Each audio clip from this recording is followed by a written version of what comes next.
This is our third in a series of interviews with Nico Escondido, the cultivation editor from High Times magazine. What's your opinion then on mandating testing for the industry? That's a good question. And I'll be honest, typically, you know, that has a little bit of a political charge to it, that question. And typically I try to shy away, so does High Times, from making, well, I would like to say we shy away from political statements, but that's not true because, you know, we definitely endorse presidential candidates and people who support the legalization of cannabis. But back to your question, basically, it's a question that needs to be discussed. And here's what I'd say if I had to answer it one way or another.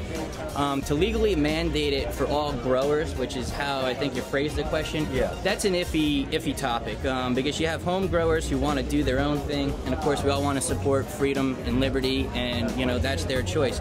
But what I would say is that it should be legally mandated if you're going to be a purveyor of cannabis products. If you're going to be selling cannabis products, if you're going to be distributing them in any way to patients, then it has to be written into these legislation and these policies that are coming out.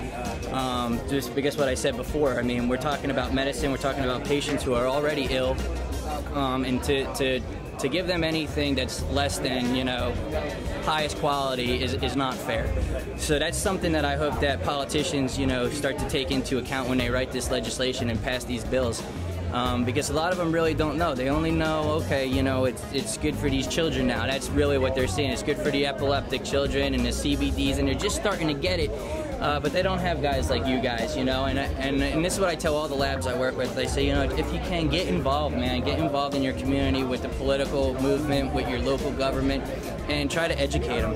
I live in New Jersey. We have a medical law, and I tried to get involved down in Trenton, but they saw the High Times guy and the recreational side of things, and you know, they don't really like to pull me into state assembly hearings and stuff. But you know, but yeah, it's a good question. I mean, on one hand, we're supporting freedom, we're supporting liberties.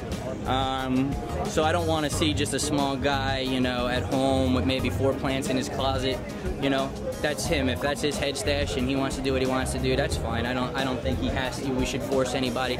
But if you're going to get out there, you're going to open up a retail location, you're going to have a dispensary, you're going to service patients, then you have to be using a laboratory. You have to be using science. And you know, we have a new saying around High Times, which just developed this year. I really like it a lot. And what we say is, we say more science and less bro. You know, and it's cool. We're all friends. It's a big family here. That's part of what cannabis is about. That's part of the spirit of cannabis. But we can't be afraid of learning. We can't be afraid of education. And we can't be afraid of science. All right. Well, thank you very much. Yeah. Cool. Important distinction.